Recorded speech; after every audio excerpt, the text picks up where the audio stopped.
Hello.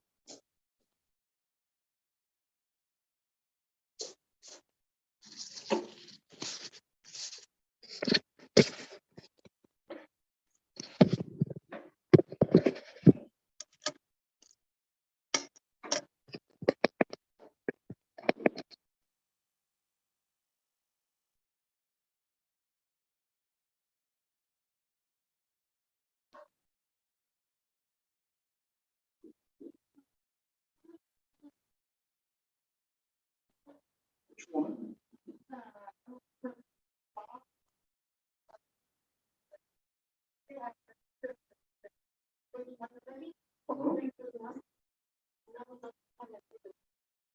Okay, tell you what you do. Send me an email. Tell me what the CRN number is, then we'll apply for the CRN number, and what your student ID is. I will go in and add the ID. The system thinks there's a free record. So I want to give you, just tell you departmental approval. I just put that. 341 words, right? Yeah, that won't work, but not. You said to me to see your own number, you should like be out there. Okay. It's pretty easy. It's just a matter of some things are requiring approval. Absolutely. So that means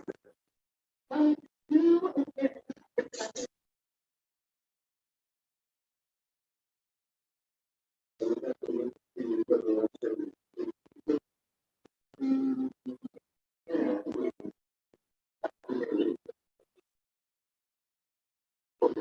So there's, are you getting the endorsement?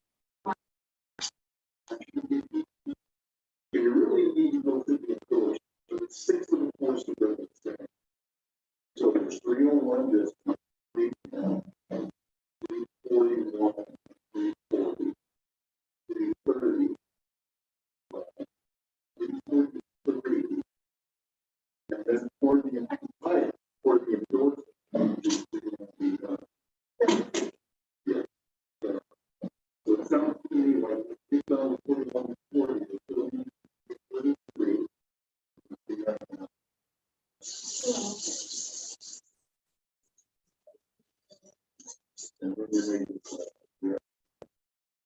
Lucy, did you give me a homework script last time? Yes. You did? Mhm. Okay, I couldn't find it. Did you? Actually, I can show you the homework if you want. I believe you. I didn't have the script. I don't know where it went, but if you see a 0 in there for the homework from last Thursday, I'm gonna fix it Okay. and change it back. Okay? Thank you. But I thought you probably did.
What's your issue? But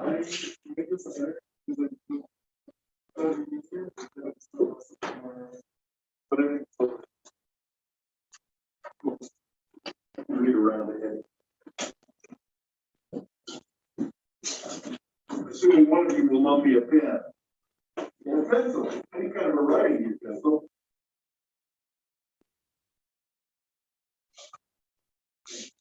There you go, thank you.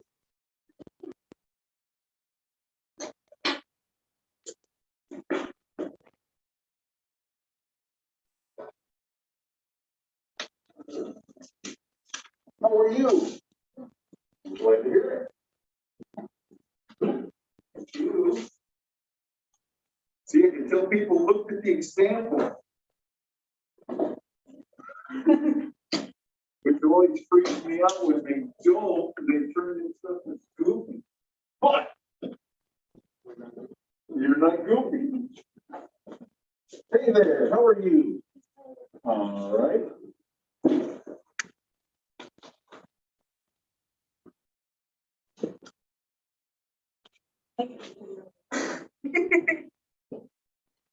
Hello.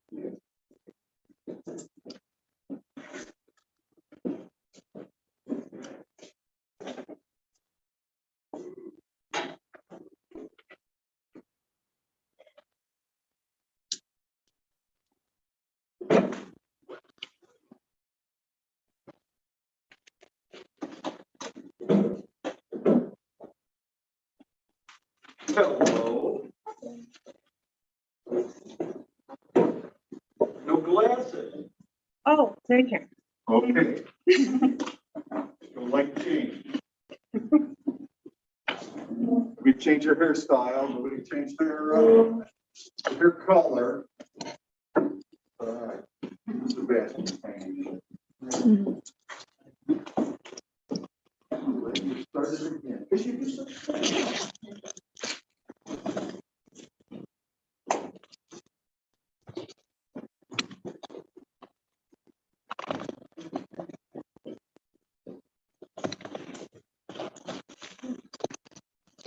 Maybe what the top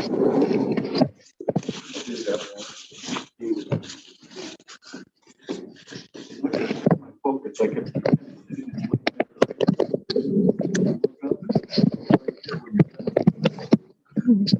Oh, good.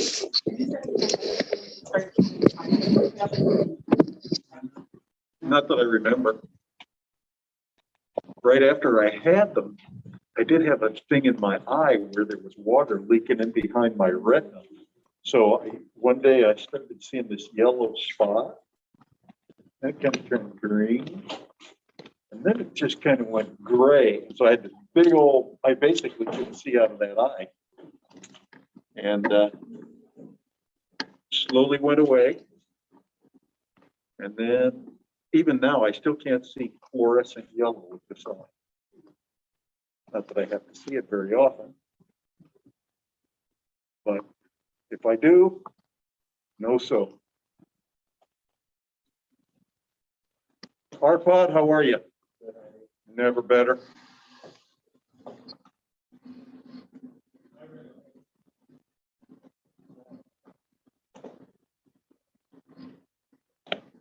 You'll be lonely today.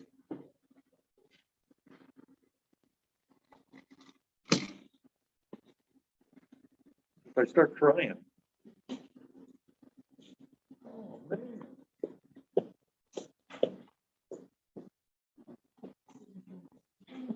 Oh, this is your pen. I better give it back. Starting to feel better. Thought we were going to have an empty room, but no. You two look a lot alike when you have masks. Man.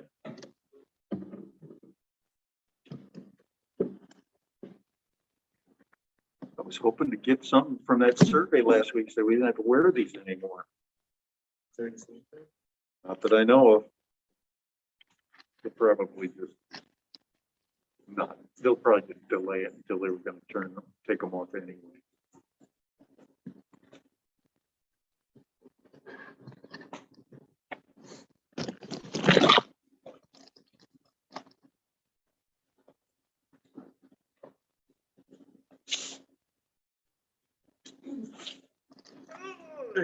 You're not Korean, are you? They always use two hands. I bet they do that in China too. Use two hands to give you stuff. Oh, they always did in the hotels. I'd have to tell them, I'm not really impolite because nobody ever told me to use two hands. But my wife would nail my kids. They'd hand something to their grandparents like that. Two hands in Korean, they didn't know what it was. They finally figured that out.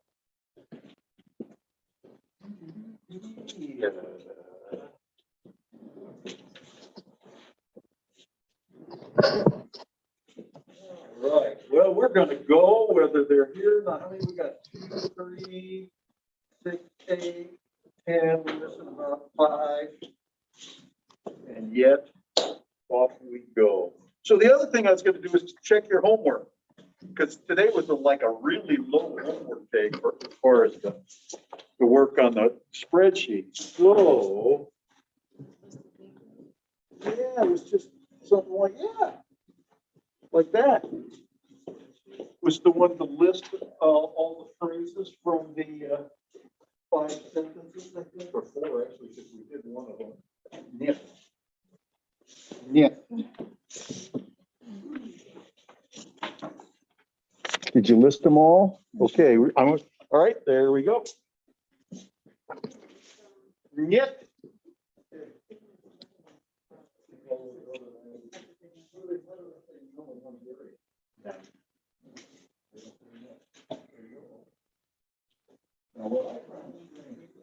In Russian, to say no, say no, yet. But to say no, it's yet, which is just the opposite of the way we end up doing it in English. It would be in the wrong place.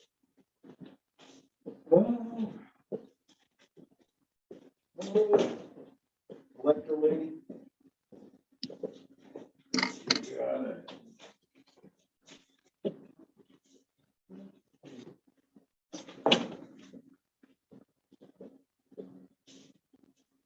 What do I want?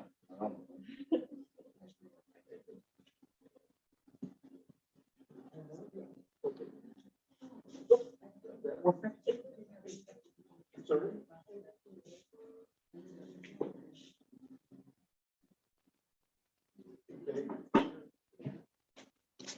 Oh, looks like it's supposed to be that.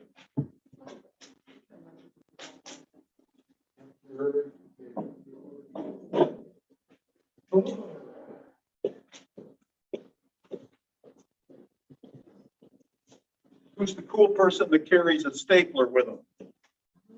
I knew it. I knew there'd be one. Oh man. You couldn't go uncool and suddenly leave it. Remember in grade school, there was a cool kid always had a stapler? Man. Maybe that was only your. Okay, so let us begin here. First off, the homework for 4-7. You remember I told you to scratch out that 1 rating, and I was going to replace it. So I've replaced it with Kazan Adams number 2. It's a lot like what you've already read. I just want you to look at it from a second set of writings. I sent you a handout when I sent both of these out yesterday. So there's a handout called Phrase Structure Trees Exercise number 1. I want you to do question number 1 in part C, and you can do exercise E.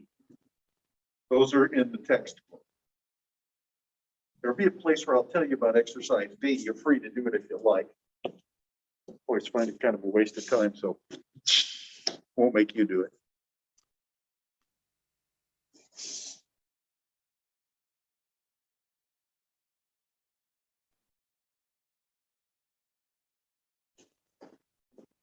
Ready? Almost. So I got everybody's right. Everybody's still holding theirs. Okay.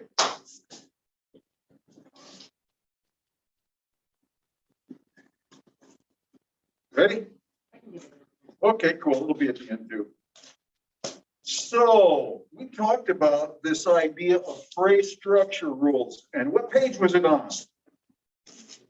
Page 50. Yes, very good.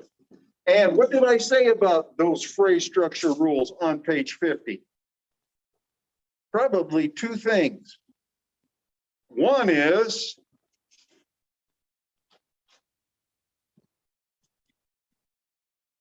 okay, if you don't know the first one, how about the second one? The first thing is they're very important, so make sure you see them, look at them, and understand them, okay? Did you have the homework from the handout? Okay. So the first thing and most important was they are important, and you need to make sure you're fairly solid with them. It'll help you all the way through the finals. Next, the other thing that I said was I added some things on there that are yellow on the document that I would suggest, particularly if you're writing in your textbook or highlighting, that you add that on, add those yellow things on. Otherwise, put a Post-it note or something in there so you don't lose track, because for some reason they just left adverbs completely out of this thing, and it doesn't strike me as good. Okay. So I'm going to run through these real quick. Then we're going to look at your listings of the ones on numbers 2 through 5 on the homework. What was the first of the phrase structure rules? What was the simplest one? Sentence. And what's a sentence? A noun phrase and a verb phrase. So it's kind of like what we've always learned ever since we were little kids. It has to have a subject, and it's got to have a verb, or better yet, a subject and a predicate, right? And so we see that here. Boom. Now, once we get past this, it tends to get a little more complicated. Something that we're going to look at first is that noun phrase. And I want you to remember, the only thing that has to be in a noun phrase is the noun. If you run into a determiner, I want you to include it as a part of a noun phrase. We're not going to break it out into a determiner phrase, okay?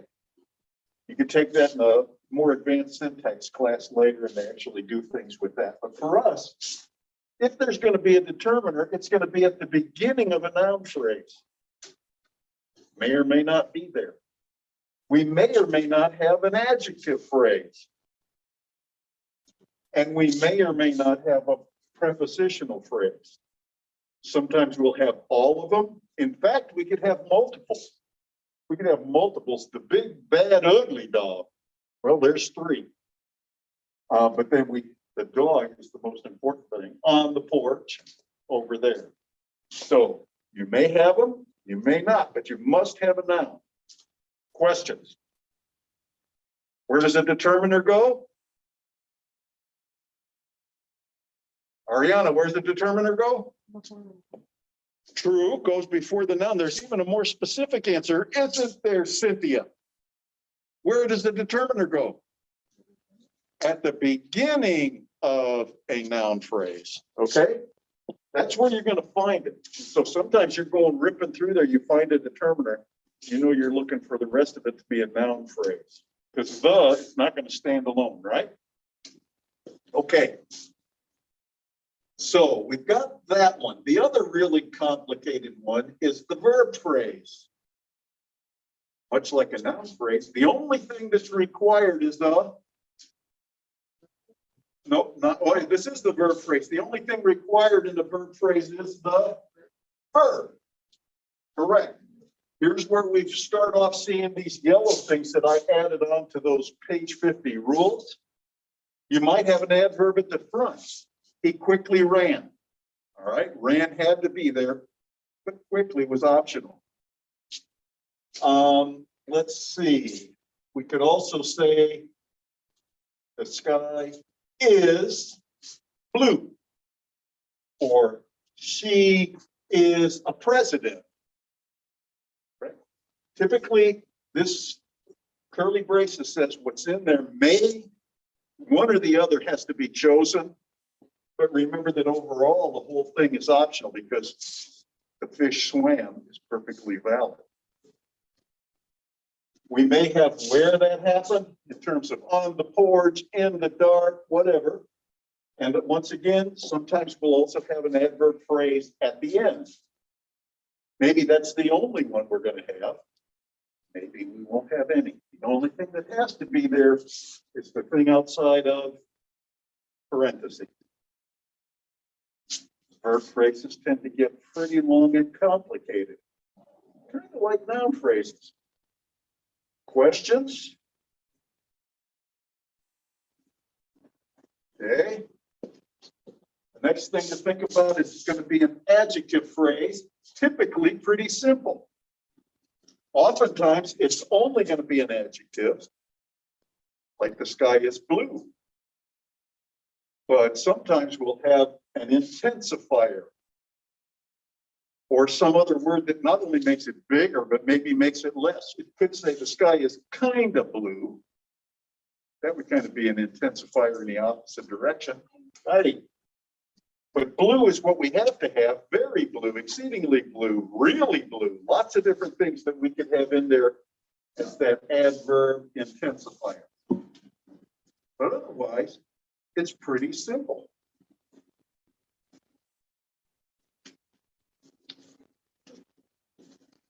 Cool person. The stapler again. 2 extra points. 2 imaginary. Imaginary extra points. Okay. Got the adjective phrase? What do adjectives do?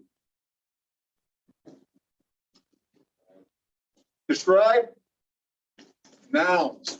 Very good. And then finally, we've got adverbs.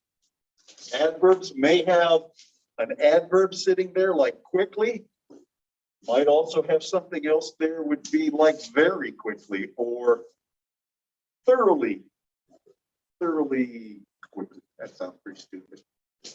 But hey, I can say it's on the teacher.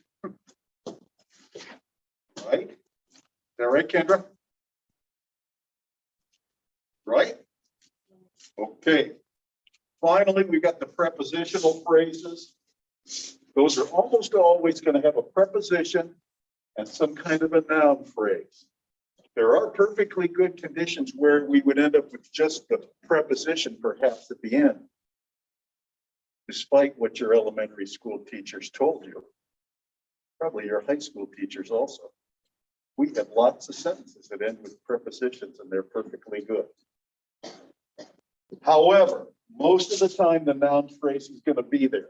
Interestingly, in other cases, the noun phrase may actually be up at the beginning of the sentence, but we're not going to go into that. Look for a preposition and a noun phrase. Okay? We good? Now I'm going to stop. Any questions? This is going to get more important here as we go. All right. So let us jump in here. Let's see. 2 homework. Did you do the homework? The 5 sentences.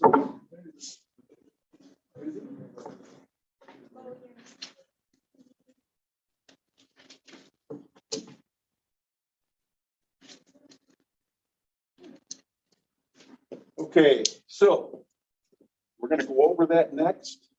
Did you do the homework? Cool. Can I have your project too? All right. Man, so if you would do me the favor, what's the date today? 4/5, just put a 1 and your name and 4/5 on there. Thank you.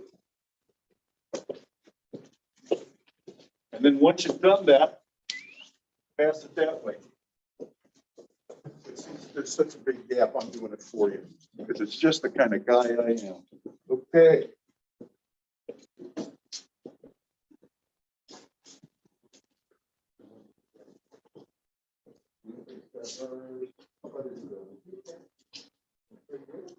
Oh, you didn't do it. Okay. Very good.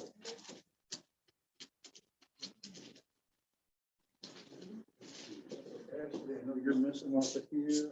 Who else might be?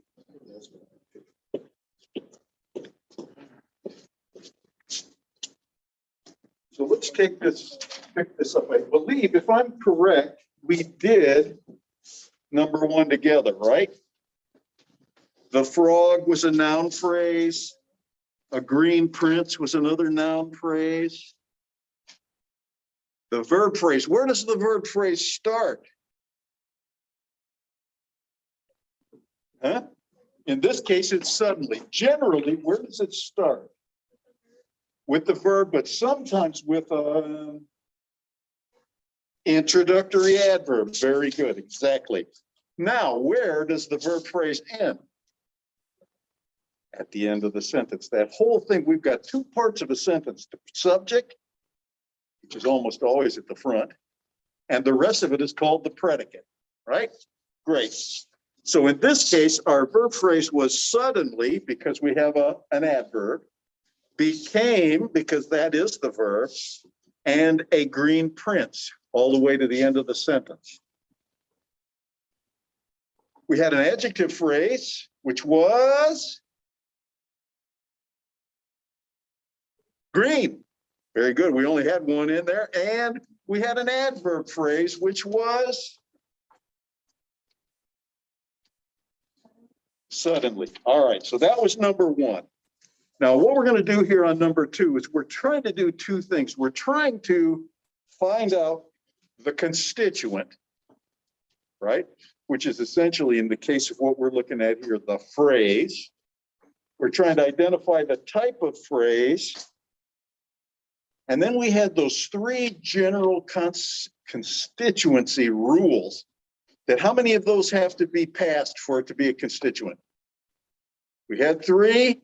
You need 1. Sometimes you'll get 1, 2, or all 3, but you only need 1. All right, very good. So let's take a look at number 2. What did you have, Kendra?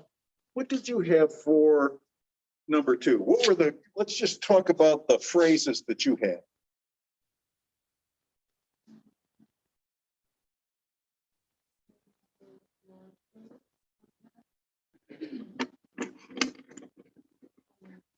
Yeah.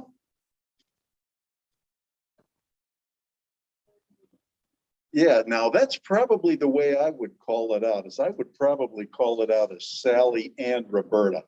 You could feasibly say, I got a noun phrase, Sally, I have a conjunction, and I have a noun phrase, Roberta. But if you were going to go in there, you're likely to go in there and replace it with what? What would the word be that you might replace it with? Arpod. They. Now it could be she and she, it could be Sally and she, it could be she and Roberta, it could be. But nonetheless, I would have to live with a noun phrase and a conjunction and a noun phrase if you put it to me that way, or I'll need a conjoined noun phrase, Sally and Roberta. I'd have to go with either one. Great. Now, I've already told you how we proved that. It was a pro form substitution, right? We put in a pronoun in place of the noun phrase. Let's see. We could also ask a question. What would the question be? Remember, we just said if we got a standalone answer to a question. Yeah, it said, who discussed the lengthy proposal? Perfect. So that one's going to pass too. Now, we probably can't move it anywhere, so we can't get the third test, but we got two. And that was a noun phrase. Let's see. Jen, tell me, what is the verb phrase?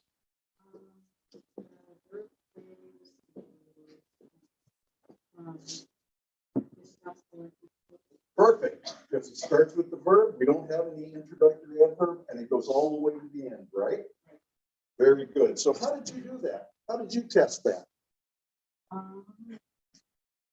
don't know, I realize I have it down. Okay, yeah, no, the discuss isn't going to get you there.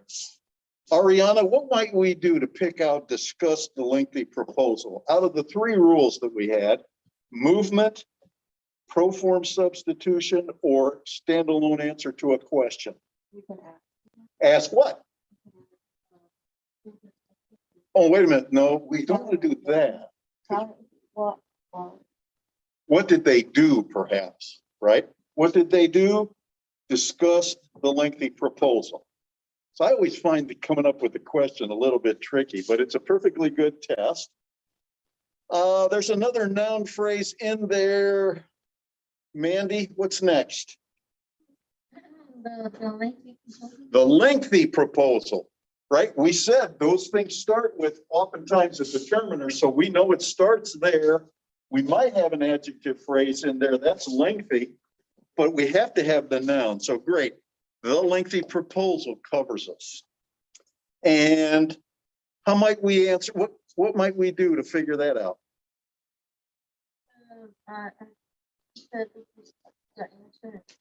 Okay, so what did they discuss? Would be perfect, right? There's another way we could do it. How else could we do it? I don't think so. The lengthy proposal, pronoun or pro form substitution, right? What would the pronoun be? It. Very good. And then finally, Ashley, we are at the point where we got to go. There's an adjective phrase in here. Lengthy. How would you prove that that is a standalone constituent?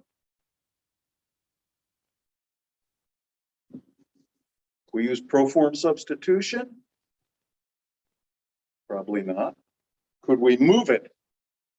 Sally and Roberta discussed the proposal lengthy? Nah, can't do that. Lengthy, Sally, and no, we just can't move it. That leaves us with one other one.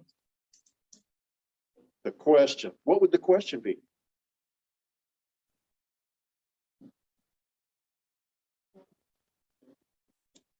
Well, I don't think lengthy is talking about discussed.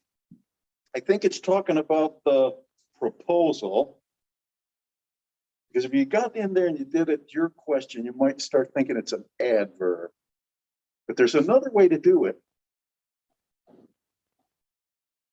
You could say, not how long did they discuss it, but how long was the proposal, right? That would work. So that way we could come up with an answer to a question. Excellent. All right, let's go to the front row. Lorraine, I knew you were just aching to be able to do the next one. Got any noun phrases?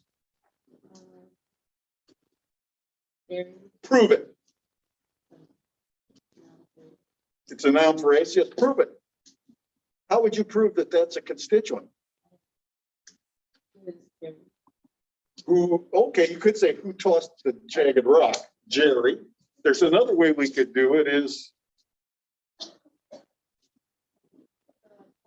pro form substitution, right? We could stick a he in there. Okay, so that gets us the first noun phrase. Verb phrase. Toss Joe with jagged rock. Why did you start with toss? Why did you end with rock?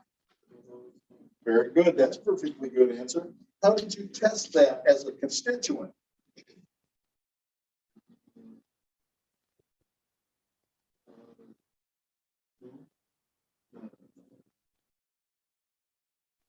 One of them WH words. What did Jerry do? Very good. That'll work. That works right. There is the other one that's a little scary because you could just say Jerry did. It wouldn't be did the toss or did the rock. It's just Jerry did. And it takes up that whole verb phrase, right? That one I always, like I said before, find that to be a bit dangerous. But nonetheless, we've got a couple ways to test that. Give me a couple more noun phrases. I want two. Jagged Rock and Joe. How did you prove Joe? Pro form? With what? Oh, it can't be he. Him. All right, very good. And a jagged rock? It. So we did pro form substitution for both. That one's typically the easiest one to use is pro form substitution. All right. Oh, Isabel, I hate to give you such an easy one. We'll give you two. Hey, what's the, is there an adjective phrase in there? What is it? How do you know? It is. And how do you prove it? Say constituent. Yeah, what kind of rock? Yeah, very good. Okay.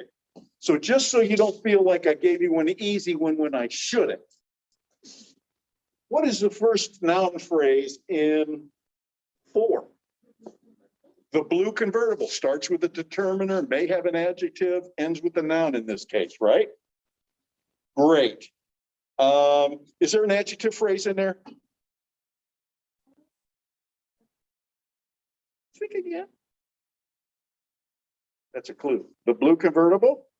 Oh, blue. Blue. How do you know that's a constituent? What kind of convertible? What color? Very good. All right.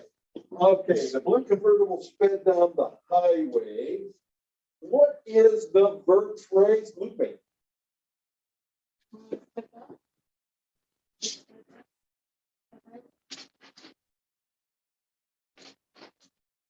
We're playing charades. Toward town, right? How do we know that? Starts with the verb, goes to the. Yes, but in terms of the part of the sentence that it goes to the end of the sentence. So how might we prove that one? Well, we could just go the blue convertible did, or what did the blue convertible do? Sped down the highway toward town, right? Okay, noun phrase, Arpad, got one? Town, very good. What else? There's another one in there. Well, highway or the highway, because we got to capture that determiner. Let's see, we could say the blue convertible sped down it. We could also say toward town, we could say toward it, that would work. Might be okay. Oh, let's see, we have a prepositional phrase there. Selma.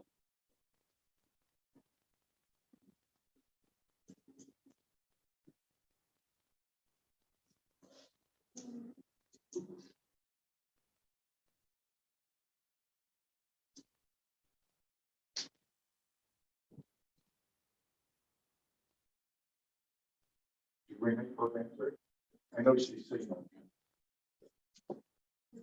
Toward town is a great one. Very good. So toward town, where did they go? Toward town. So that would give us a constituency test. How about down the highway toward town? And I'm going to actually spread that out. Toward town is a good one. It's all by itself. But down the highway is really a little bit shorter. Probably needs to be down the highway toward town.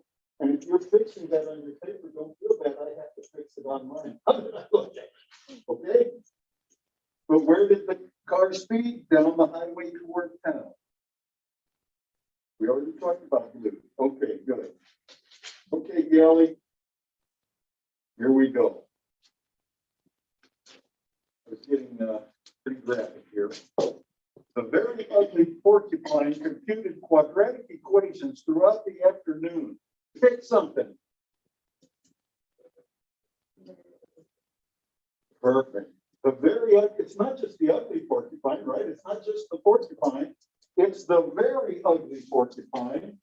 And what is in there? There's an adjective phrase. What would you call the adjective phrase? Very ugly, exactly. And there's an adverb phrase.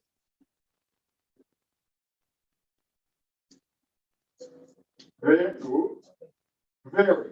All right. Okay. So we've got this thing. We've got a noun phrase that's kind of long. The very ugly porcupine. Which porcupine? Very ugly. How ugly? Very. So all of those we can kind of break down right into these different phrases. What is the verb phrase, Cynthia?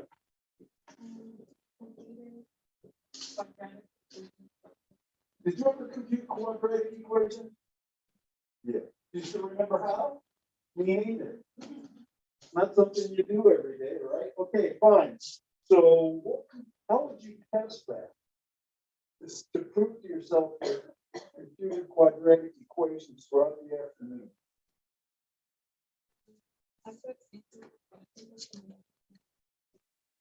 You could be substitution with just did, right?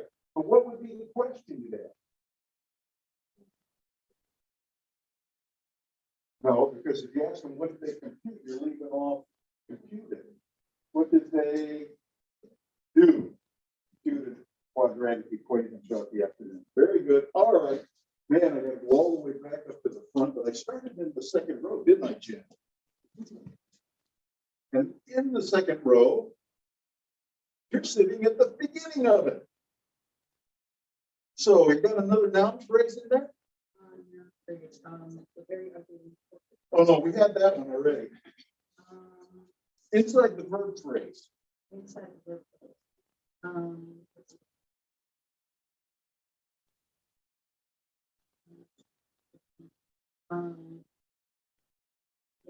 Oh, that you chose the easy one. But that's true. When did they do it? Well, that was actually throughout. What did they do it? Or did he do it? The afternoon. Great.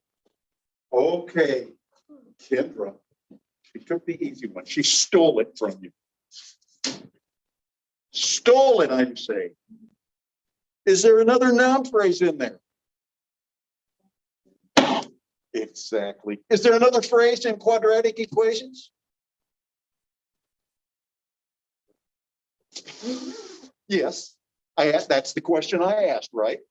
Is there one? Answer is a yes or no question. You said yes. But what is it? What kind of a phrase is that?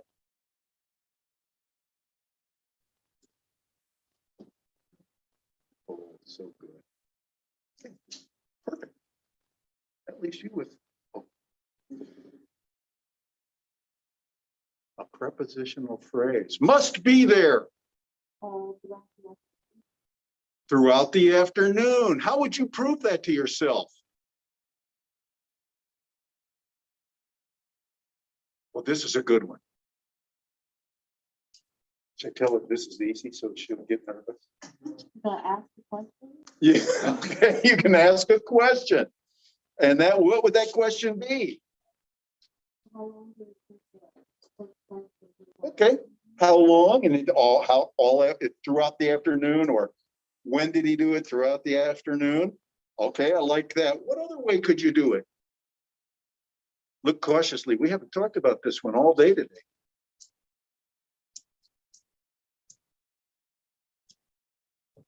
You know, talk, huh? Yeah, what could we move? Put what in the beginning? Perfectly good, wouldn't it? So movement works. The question works. Can we come up with a proform substitution?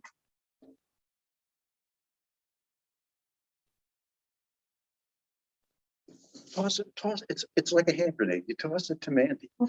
Mandy, is there any kind of proform substitution we could put in there? I don't think. You didn't think of it? How about you, Ashley? The very ugly porcupine completed quadratic equations. Little obtuse, maybe. We could say then, right? Then it wouldn't be throughout then, it wouldn't be then the afternoon. It would have to replace the whole thing, right? That's how we do it. All right, so that's what we did here. So the first step in all of this is to kind of go in there and figure out, how do I find the phrases?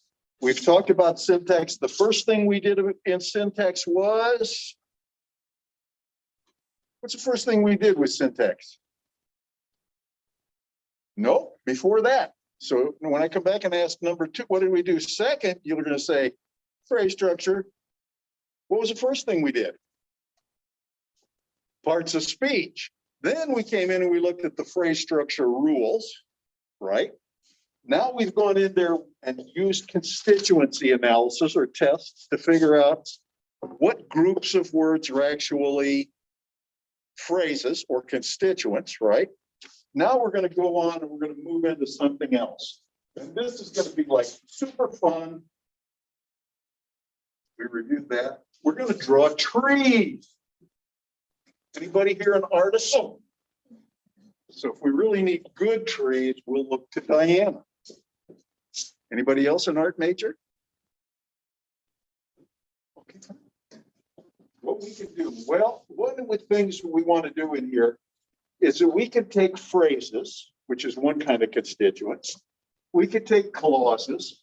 We can combine all of those things together, and even with sentences, and we're going to actually work our way this way, to draw tree structures to analyze how they're built.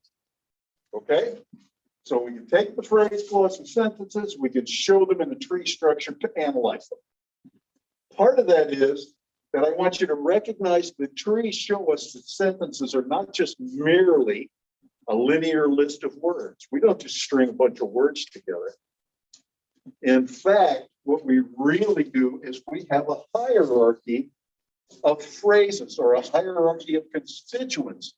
And when we look through these, as we go from now until, I don't know, probably the end of next week, maybe, we're going to be looking at how this hierarchy shows up in a sentence. But today we're going to start off with the easy part. And that is that we are going to start by practicing just doing some phrase trees.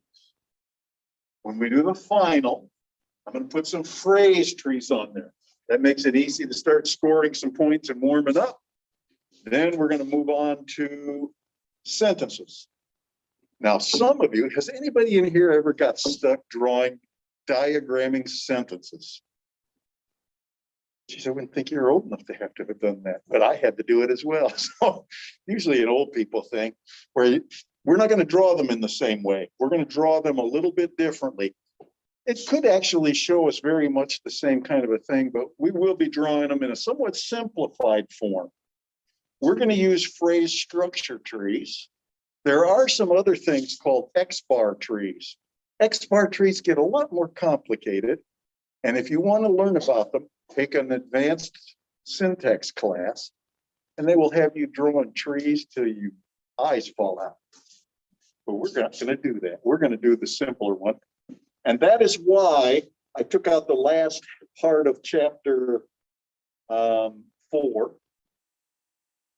the syntax chapter, and I'm replacing it with what I use in a different class, okay? Keep it simple. Now, let's start looking at how we might go about doing something like this. I got a whole bunch of examples here, and I'm going to give you paper copies of these. Actually, you'll get it in an email, probably about 1:30. It's going to show you what we've got and how we came up with these trees. But here's a teacher trick. Want to know a teacher trick? How many people are going to be teachers? If you're going to be a teacher, raise your hand. Everybody. Here's a teacher trick. Don't always depend on the fact that you know how to do it, to just go up and do it. Sometimes it's very good to have it written on a piece of paper. If somebody like me, I start going fast and I get careless. Keep your notes with you. Cool. Anyway, we've got this thing called the cat. What kind of a phrase is the cat? Lorraine? It's a noun phrase. How are we going to draw a tree to do that? Well, here's my suggestion. Step number one is label all of the words. That's going to be a determiner. This is going to be a noun, right? And if you run into a word that you don't know what its part of speech is, where would you go to find out? Nope, probably not. Because if you run into a word that you don't recognize, you probably haven't seen it in the book. Where are you going to go to find out what kind of a word, what part of speech it is? The dictionary. How many people have looked in a dictionary in the last year? One. That's how she knew it's there. We might have talked about that. Did we talk about that? Perhaps. I don't remember. Anyway, the idea is the dictionary is your friend. Even if you haven't looked at a dictionary in 5 years, it's time to get reacquainted with a dictionary. In this particular case, the cat. Well, cat really can't be anything else. Somebody's already told me it's a noun phrase, right? Who told me it was a noun phrase? All right. So how are we going to draw this? Real simple. Noun phrase. And that's the way it's going to look. It looks a little similar to what we did with morphemes, but remember, we did morphology in the last step. This time, we're not going to be doing morpheme trees. We're going to be doing syntax trees, or phrase structure trees, okay? Let me ask you what you think we would do if I just had the word cat. All right, so we say we're going to take the first step, and that's to label all the words. What's this going to look like? Did I say that a cat, just a single word, could be a noun phrase? Several times, right? What are we going to do? Go ahead, Ariane. I know you want to tell me. Well, yes, but and draw the line up. I mean, some phrases are just this simple, right? So the cat is what we've got here. Cat by itself would still be a noun phrase because it doesn't have to have the. All right, let's say, let's try another phrase.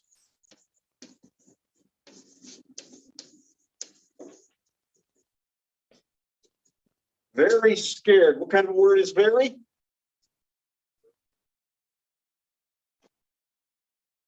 Lupe. Huh? Nope. See, I'm not supposed to just tell you no. Let me ask this question. What kind of a word is scared? An adjective, right? Super. Okay, so we can label that as an adjective. Who's got a dictionary? Look up very. What kind of word is very? It's an adverb. Exactly. So she didn't even look it up. All right. Here we go. Adverb. Well, here's what I would do. I know that very is going to be an adverb phrase all in and of its own, right? We've talked about that. Well, I'm going to draw this up and go adverb, ADVP, or adverb phrase. And then we've got the adjective. Is the adjective an adjective phrase all by itself in this case? Or is it really a part of the bigger piece? Diana, what do you think?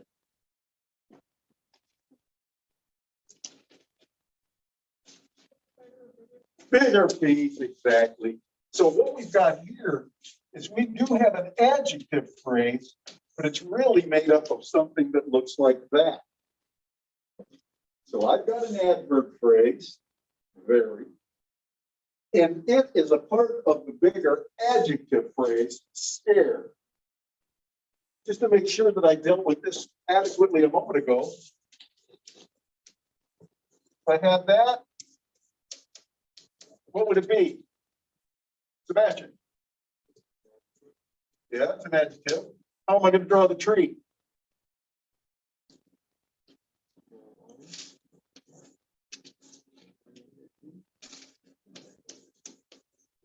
Okay, got it? I mean, it's real simple, but you got to kind of label these things, otherwise you're going to get lost in it, particularly when we get to bigger things. Okay? So far I've got the cat and I've got very scared. All right. I'm going to take the scared off here. I'm going to take the cat off here. Just to prove that this was part of the preparation. It was really very scared. It was right there. Okay. Adjective phrase, adverb intensifier, and the adjective. Those there together. Okay, let's take this one. The very scared cat. Now we're getting a little bit more, so make sure you kind of can walk through these and make this a little bit more complicated. In this case, we have the very scared cat. What are the word types? First word is the, which is a determiner. Is very still an adverb? Really change. What kind of word is scared? Yes, Isabel. Adjective. And what kind of word is cat? Cat. If you were to look at that, what kind of a phrase is it? What do you think is the main phrase? Selma, what do you think? What's the main type phrase type? Ellie, what do you think? Why do you think that? Oh, that's a really good answer. That's an extremely good answer. Actually, I was thinking that I would say, well, the cat is the word that's being described, so cat must be the most important word. Your answer was far superior to mine. So let's go in here. Well, I know I've got a noun here. We've already seen that this could be adverb phrase, AP for an adjective phrase. Now what are we going to do? Well, what are the other parts that we could use for the noun phrase? We said the noun phrase is probably going to start with a determiner. We said what could be in a noun phrase?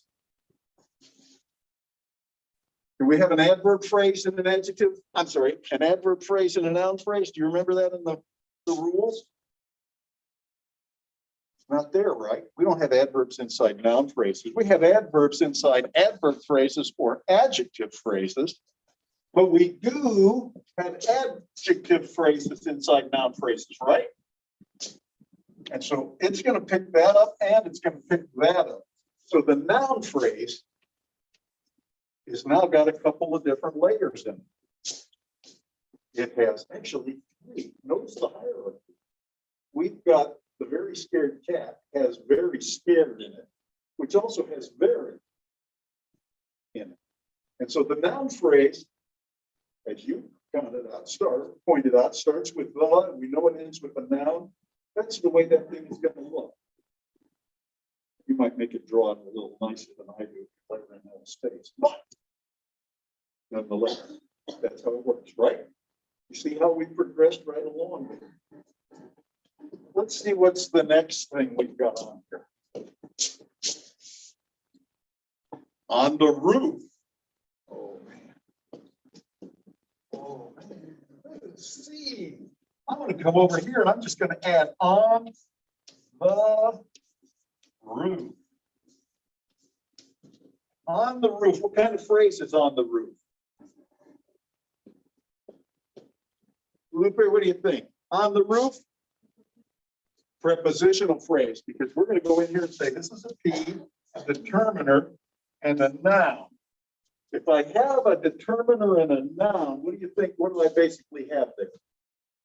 Nothing. A noun phrase.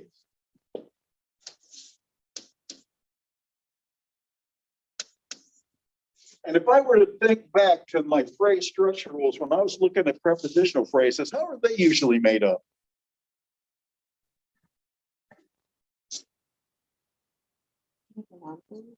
A preposition with a noun phrase, right? So this thing is probably going to be something like this. I'm gonna come up here. And I'm gonna pick up that noun phrase. Does that make sense?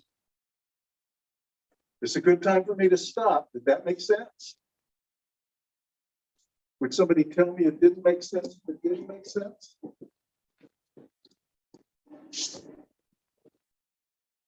But how would we pick up a prepositional phrase? I'm wide enough so you can take it. What would a prepositional phrase be? And a noun phrase, almost always. Now, go back one step to the phrase structure rules. When we talked about noun phrases, we said a noun phrase might have a determiner, but doesn't have to, right? Could have an adjective phrase, but it doesn't have to. And it has to have a noun, right? We've got that up there with a very scared cat. Now, on the roof, what are we going to do with that? What do you think? Is it a standalone phrase?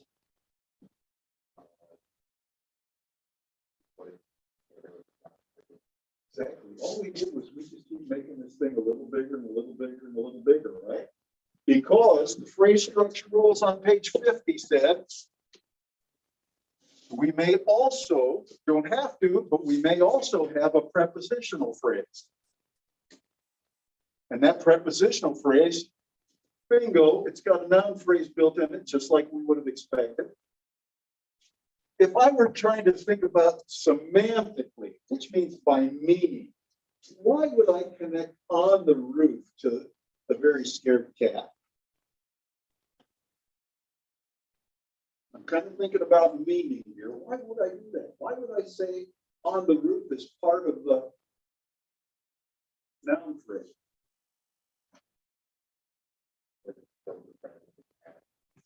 It's telling us which cat, right?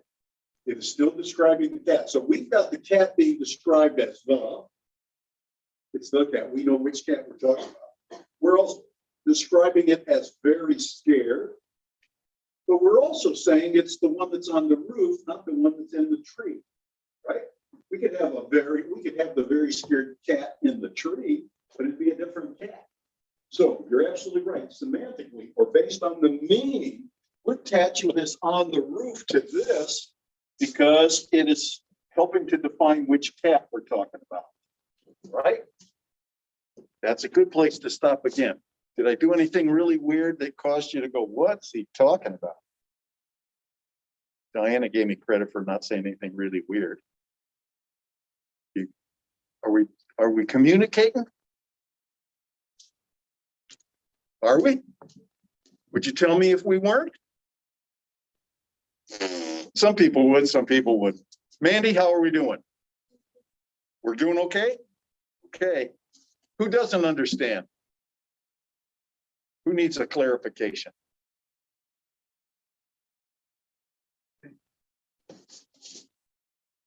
You need a clarification? No? Man, I look forward to all days clarifications. Okay, so what did we do? We not only took the very strict cat, but we made a prepositional phrase, and then we actually added it on. Now, how about this? I'm going to erase this part, okay? I'm going to erase this part.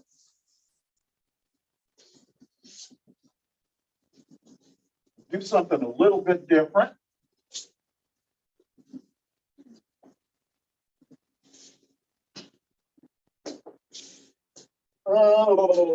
Is on the roof. Well, these things are still the same, right? Noun, determiner, preposition. This didn't really change. It's still a noun phrase. That didn't change really. That's a prepositional phrase. But what kind of a word is, Isabel? Ha ha ha.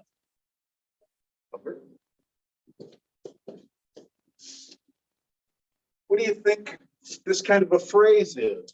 We look at the overall thing. It's a, say it again, verb phrase.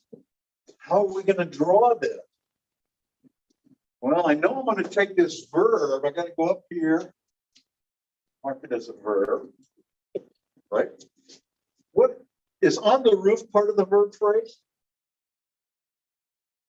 If I said the very scared cat is on the roof, would it still be part of it? Would be, right? Because now in this case, on the roof is really describing or kind of modifying is. It's saying where it is. So in this case, the verb phrase is going to look a lot like that.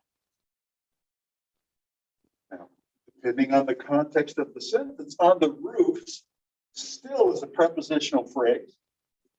But depending on how we structure the rest of the sentence, it could be attached to a noun phrase, or it could be attached to the verb phrase. If we say the very scared cat on the roof, then it's describing the cat. If we say the very scared cat is on the roof, we've kind of changed it around, and now we're saying we're describing or modifying is. Okay? All right.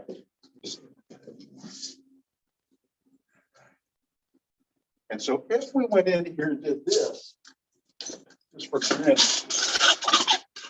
I'm going to come in here and I'm going to go.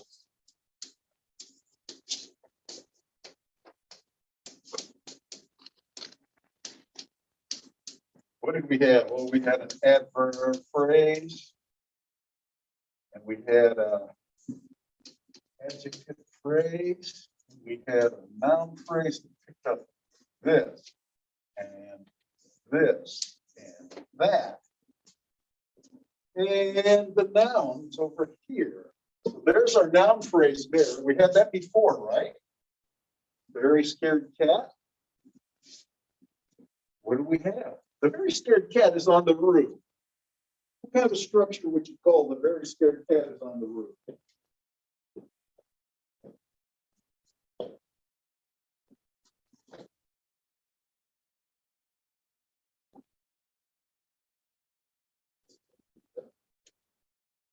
What do you call that?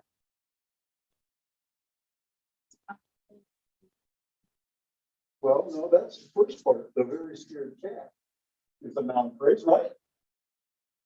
Is on the roof, is on. Okay. So what is overall, what is this thing? Sentence, right? Now all we've done is we've actually taken these two major parts and we've put them together. Now, so I'm going to just mark that as a sentence. Now we're not going to worry about sentences for the homework coming up, but we will be as we get into next week. I'm sorry, as we get into Thursday. We're just going to kind of build our way along here. Okay? The very scared cat is on the roof. Here's the big verb phrase. Here's the noun phrase. We got a subject, we got a predicate, we got a sentence.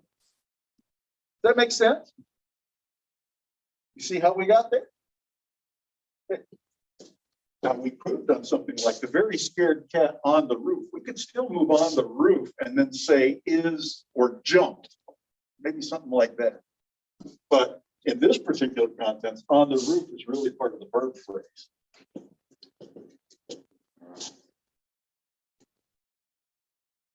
Here's the little right. I've got two people working together. I've got two people working together. Two people, two people, two people, two people. Yeah, two, and two. Got it? Two. Oh, you're working with Isabel. Gally and Selma in the back.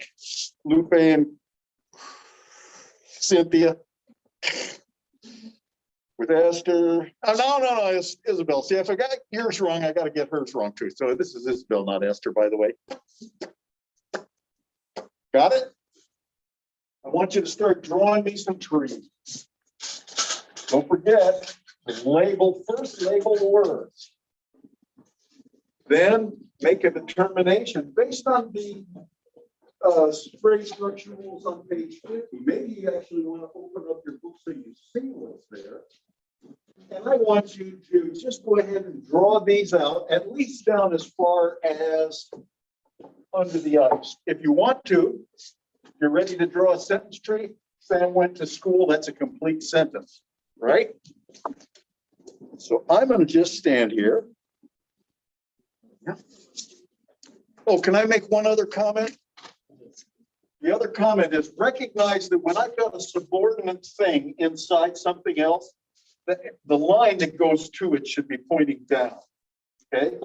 So if I put PP up here and the VP going that way, it makes it look like the verb is part of the prepositional phrase. We know that's not true. So give yourself plenty of room, work from the bottom up typically, and make sure that the lines of the parent, let's say, the mother, is actually pointing up from the daughters. Okay? Off you go. I'm standing around, looking good.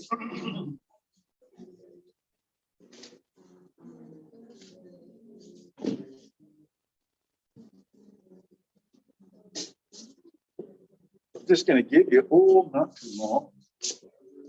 We've seen most of these already. I'm going to give you 5 minutes because there's something else I want to talk about before we're done.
Diana, you're here.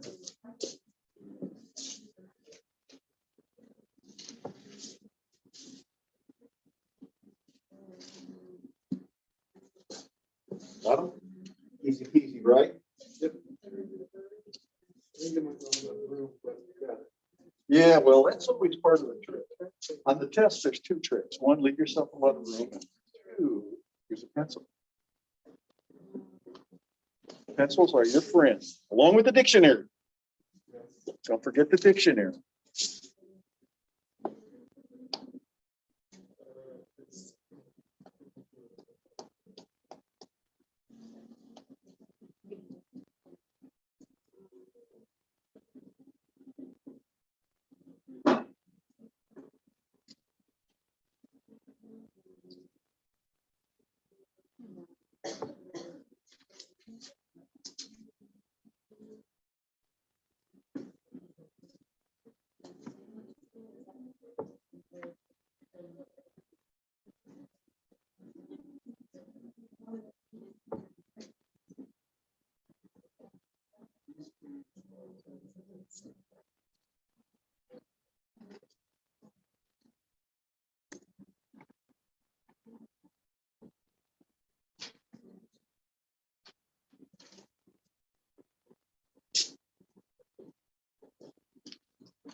based on what you've got so far, because at 1:30, you'll find in the email, these things are all drawn out as a key. But as far as you've gotten right now, what questions do you have? Do you have questions about any of these? Any of them confusing you? Under the ice. Under the ice. What do you think? What kind of word is under? Yeah, exactly. Under. Preposition, the ice, determiner noun. How do you think? The preposition to the noun phrase. Got a noun phrase here, right? I like that. Yeah. So there is. Pretty easy, huh? This spell, you had one?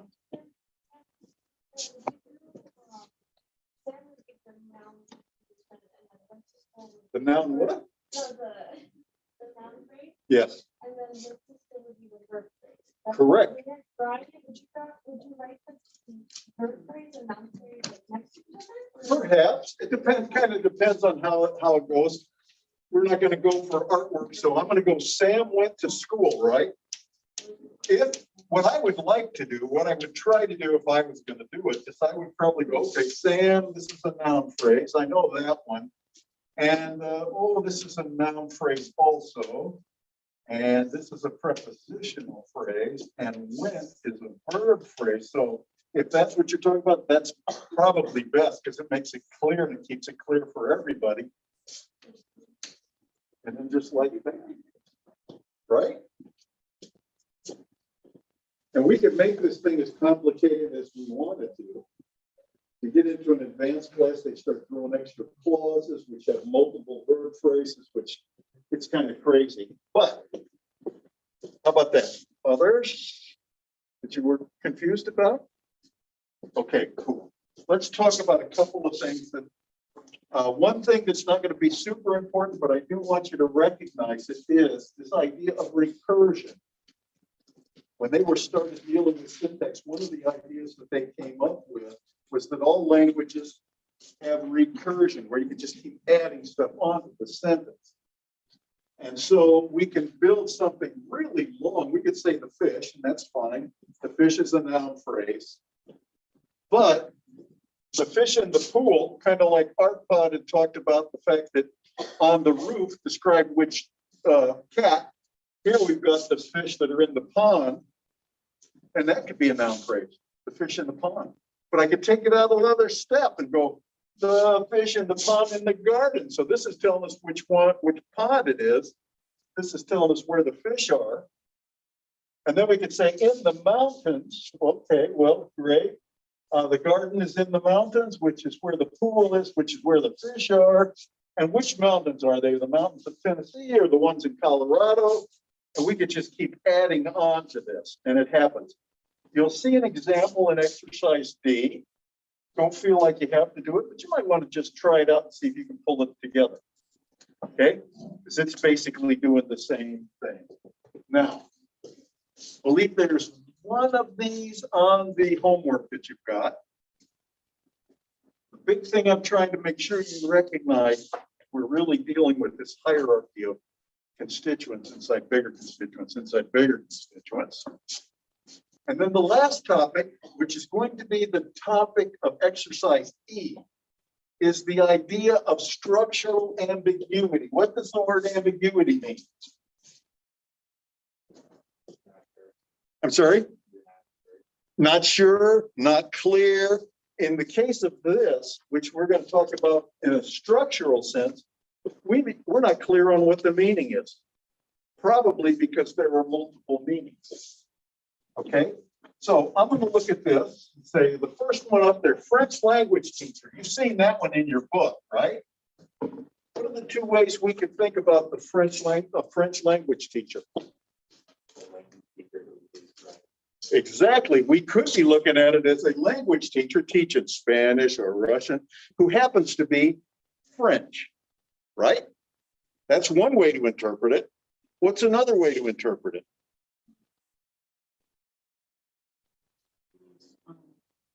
You said that she was French originally, right? Yeah, he said she was French. It could be that she was actually It could be, so we don't know what she is, but basically she is a teacher of the French language. Over there, she was a French person who was also a language teacher, right? If we were to draw these out, they actually would draw out to be a little bit different, but since that one's in the book, I want you to tell me about shot the man with a gun. What could that mean? Give me a meaning of shot the man with a gun. And its contrasting meaning. You pulled the trigger. Very good. You shot the man, you pulled the trigger, right? What else? I'm sorry? Oh, yeah, but we're talking, yeah, you wouldn't film with a gun. You pull a gun on me, I'm not going to think you're filming. What could it mean? You pulled the trigger, right? What's the other possibility? Not so, you're almost there, not exactly that somebody else pulled the trigger, but somebody else. No. You had the gun because you pulled the trigger. Yes, so maybe we both had guns, but we can look at this and realize that there are really two different ways for this to look. I'm going to show you. Shot the man with a gun. I hope I can get this on here too. Yeah, you know what?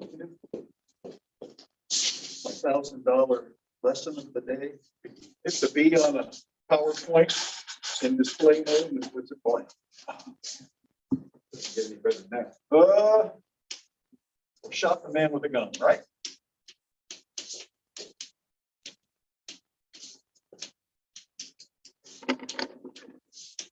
This kind of goes back a little bit to part of what we were talking about when we were talking about what on the tree meant. And so let's see if we can get this. Well, tell me, how should I draw this one? I'm going to go in here and go, I know this is a noun phrase. I know this is a prepositional phrase. Tell me what you think. What do we do next? I'm even going to go over here and say verb phrase, because I know that's going to be there. And we've got, what do we got here? We got another noun phrase. What do we connect?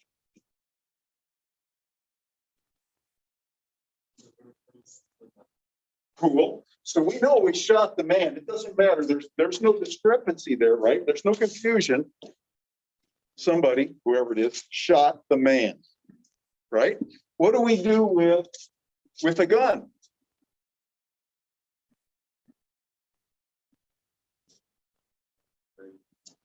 I'm sorry?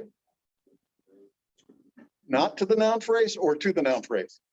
Connected to the noun phrase. What does this mean? Shot the man with a gun. Who did the shooting? I did. And who did I shoot? The man with a gun. Exactly, right? So in this particular case, kind of like our first shot was on the roof, with the gun is describing the man. I shot the man with a gun. He has a gun. I have a gun, shot him. You understand? Over here, well, most of this stuff is still the same. I still have a noun phrase, still have a prepositional phrase, still have a noun phrase, and I still have a verb phrase. But in this case, I still shot the man. No change. But what could I do now with a gun? I can connect it to the verb phrase. What does that mean?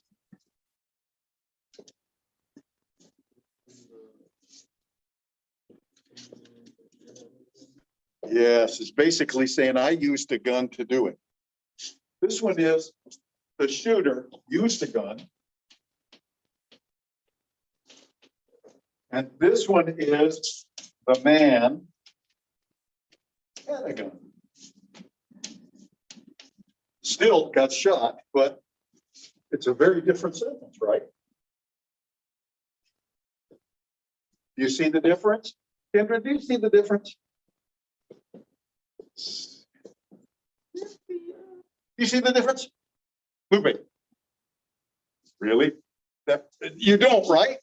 Okay. So in one case, we know that I shot the man, right? If I put I here, we'll just put it there. Put this a noun phrase, sub-sentence. And we'll do the same thing over here just to make it clear. Now, in this case, I shot the man using a gun. See, with a gun is really connected to the verb phrase. So it's basically indicating shot how with a gun. Follow me yet? Over here, I still did the shooting. I still shot the man.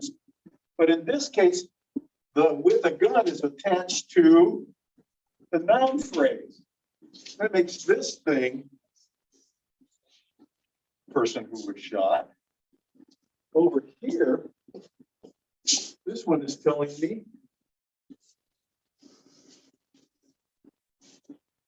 something like that.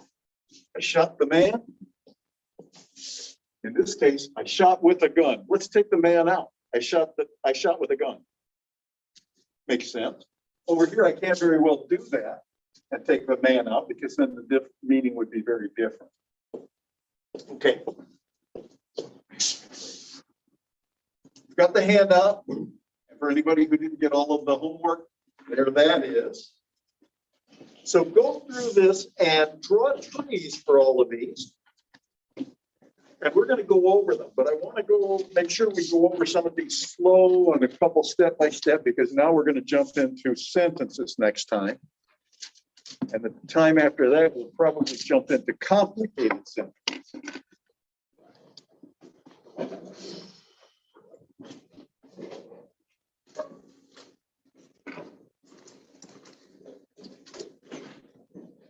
And everybody knows my phone number. Everybody knows my Zoom. Everybody knows my email. You got questions? I sit around lonely waiting for people to call me. Crying. My wife can't stand the fact that I'm sitting in my office crying all the time.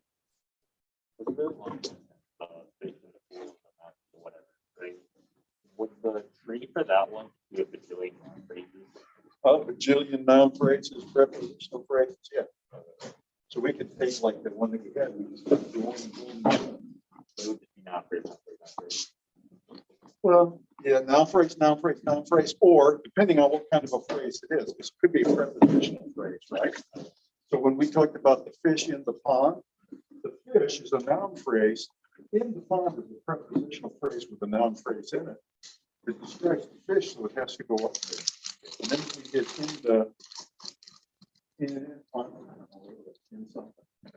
the mountains. In the mountains, it's describing where the pond is. And so it's basically going to have the mountains, in the mountains, and that's going to have to connect up also. Okay. Right? Maybe you remind me we'll go through it. Okay. Hello.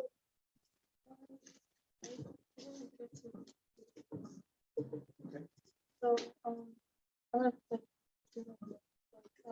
when over, I'm going to as well. I'm going to ask you about that. I just like had like 3 papers to do this stuff, and I just Go ahead and do it.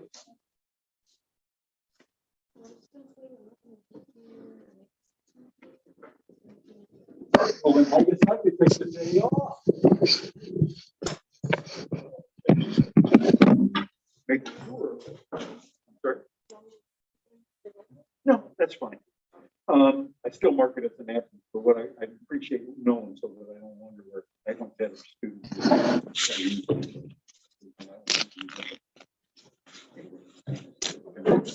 Sometimes it's her right after.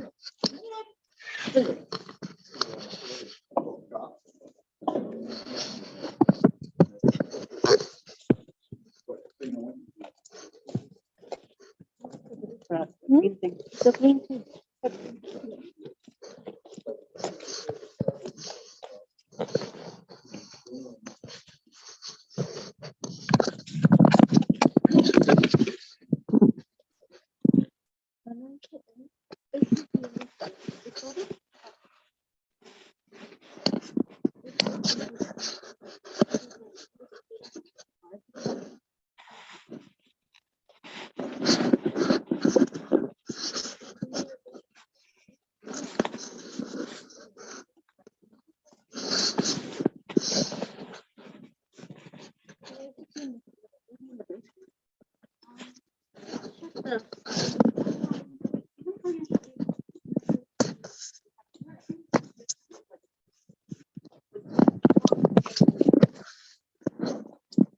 the ID.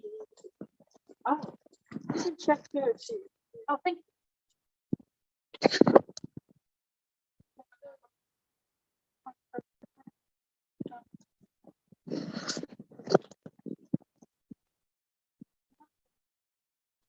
That's just that. Like I see first-hand experience, but I don't see. That's someone. Or you can see it from the ID place. will Yeah. also have something I'll about ask the them. financial- Yeah. Nothing.